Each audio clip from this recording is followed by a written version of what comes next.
Okay, so it's Audi TT time. Now the garage is free.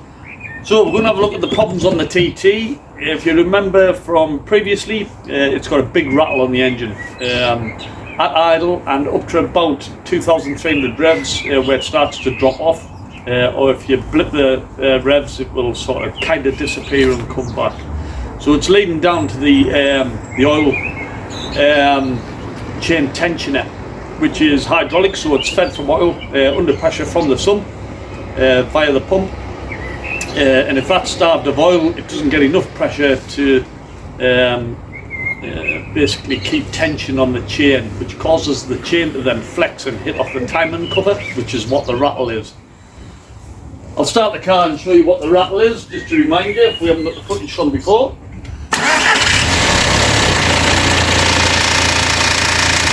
Hear that rattling there. Died off a little bit there.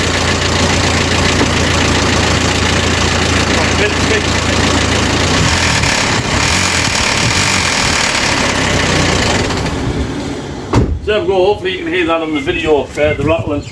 Yeah, so the timing chain is hitting off the timing cover, and that's what's causing the rattle because of the chain tension, and that's because of the chain tensioner is getting starved of oil, hopefully.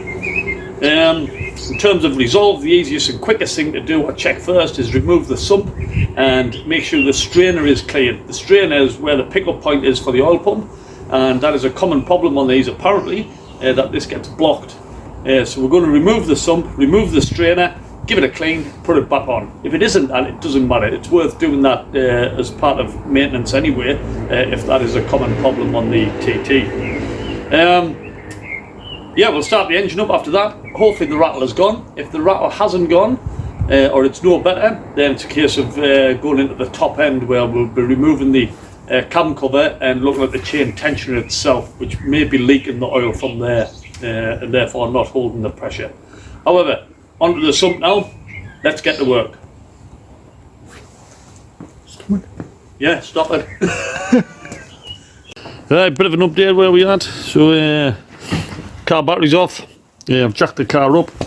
Yeah, I've got an axle stand under there. I'll put another one on the other side. I've just drained the oil, so I'm going to raise it up even more now, as high as I can get it. Secure it on the axle stands, remove the jack, and then I've got to start taking all the sump bolts out to remove the sump from the bottom of the engine. Dilly dilly. Right, first job. I've took the battery off. As always, a good idea to do that. Now we've just got to get the car up on the jacks. It's a little bit low, so I might have to okay, so I've took all the sump bolts off. There's quite a few goes obviously around the outside. I know some about that. And then there's some that go in the side from the transmission, 316mm bolts into there. All the rest are 10mm. The majority of the ones that bolt onto the bottom of the engine block. So I'm just going to prise this off now. Hopefully I've undone all the bolts and it's ready to come off. In fact, it's not. If I just show you. Fuck's sake, fucking amateur. What the fuck on? Okay, so I'm underneath the engine, as you can see. So I've took all the bolts out there, all 10mm, all the way around.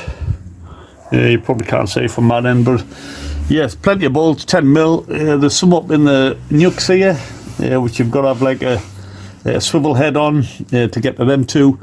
There's then some 16mm bolts which go from the transmission into the sump.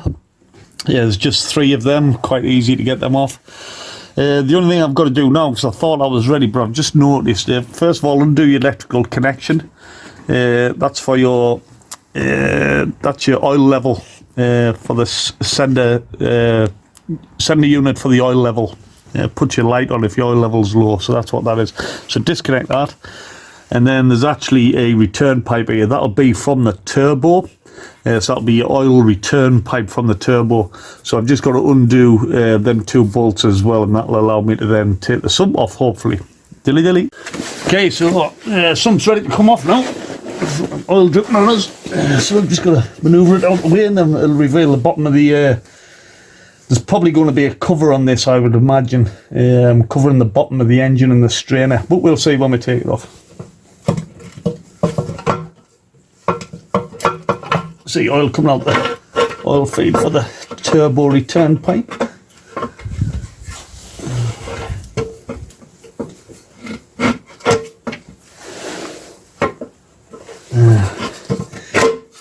There we go. It's just catching off that turbo pipe. Hopefully I can manoeuvre it out the way. It's a little bit awkward, to say the least.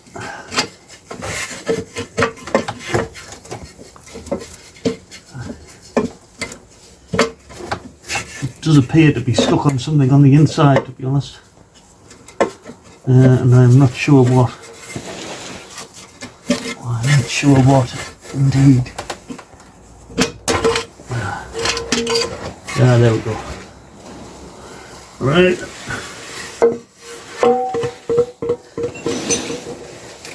So,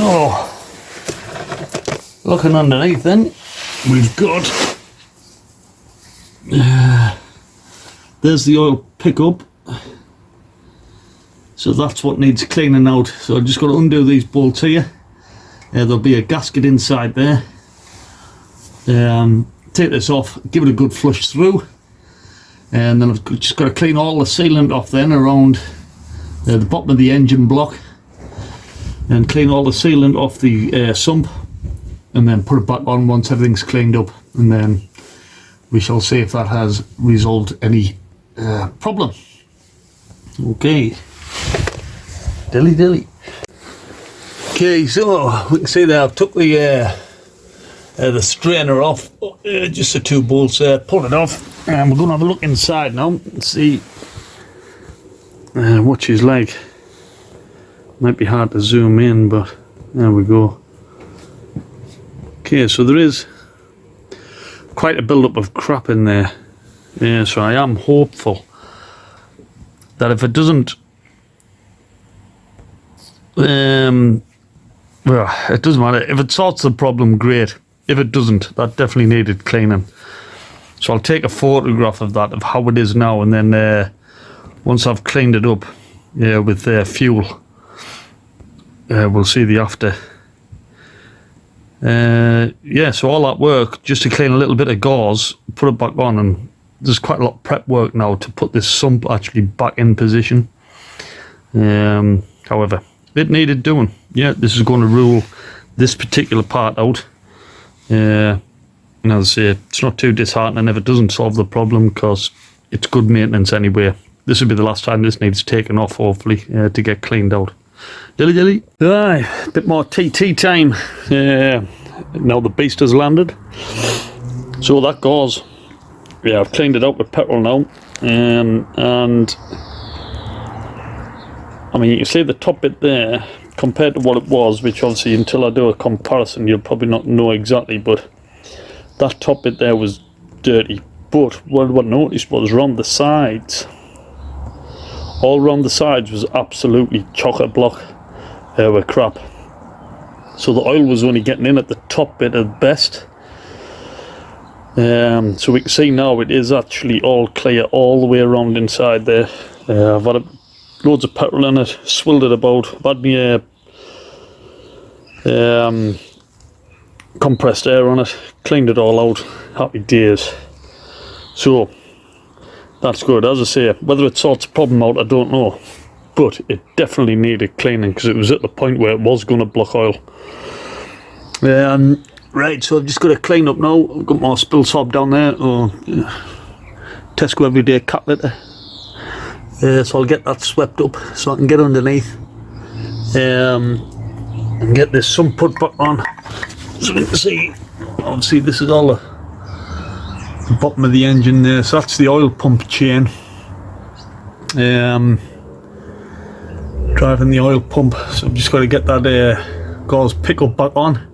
It's got a little rubber grommet inside, or a seal. So that makes that sort of oil tight. Just got to clean off the bottom of the engine really, where all the silver bit is, and then I can put some bonding on it and then get this sump put back on. However, first of all, speaking of the sump, this all needs cleaning inside. Yeah, so we can see why the gauze strainer blocks up. You see all this stuff caked on here. So yeah, it's quite bitty inside here, so that needs all a good clean out as well. And it'll just prevent that gauze filter blocking up too quickly, because as I say, it should be the last time this gauze needs filtering, cleaning, and this sump needs to come off. So I'll just make sure all this is immaculate before I put it back on. Right, dilly dilly.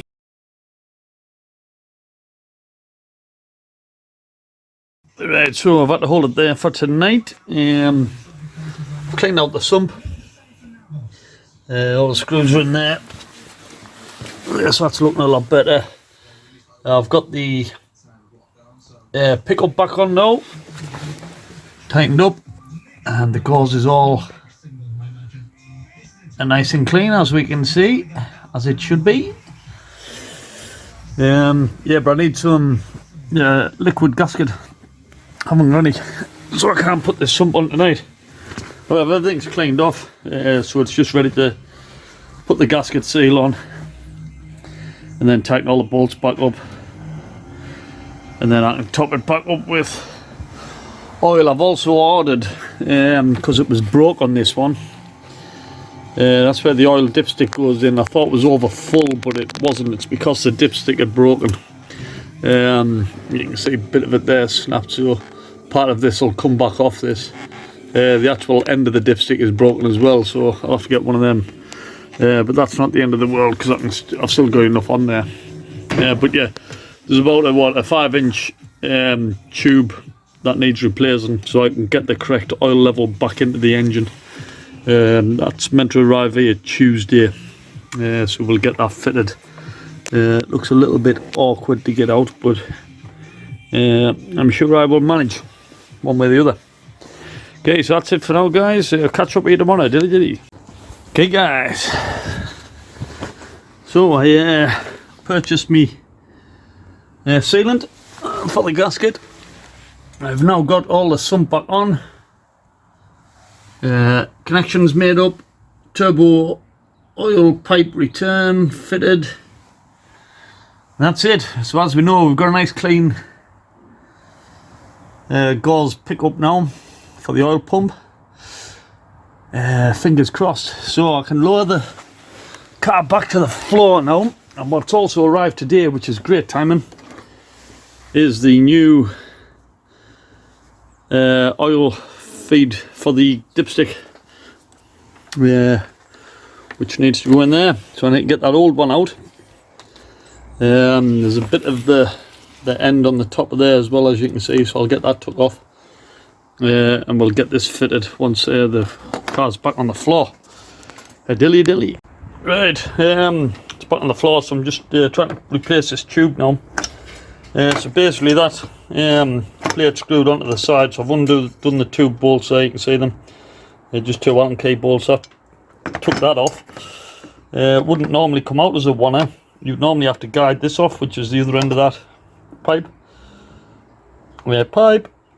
But because this one is disintegrated, obviously it's just come off, so happy days. So the remnant of it is there.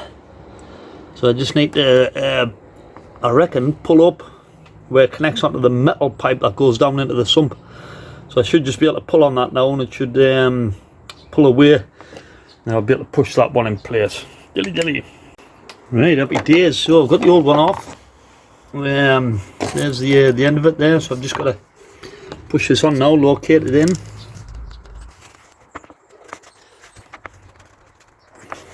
In fact, I'm going to put a bit of oil on the bottom of this, because it looks like it does like snap over the top.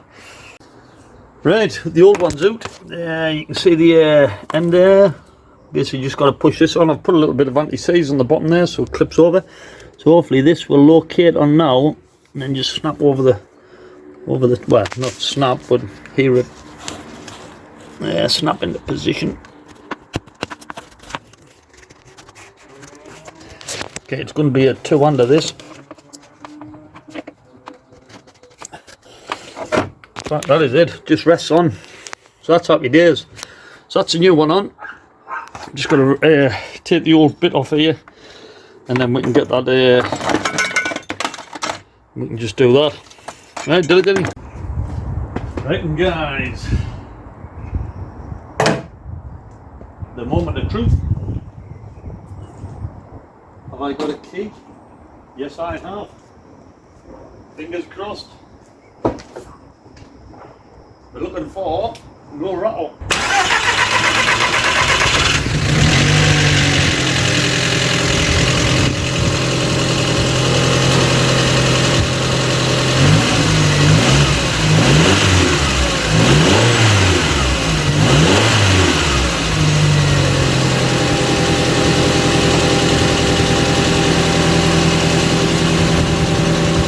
It's a fix.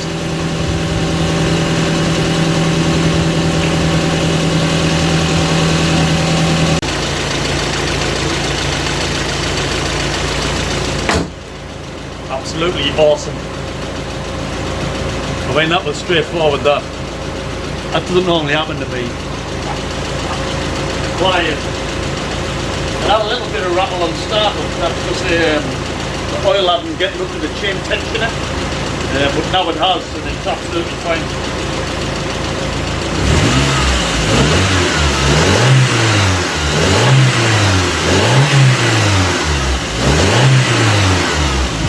Perfect. MOT. Get in.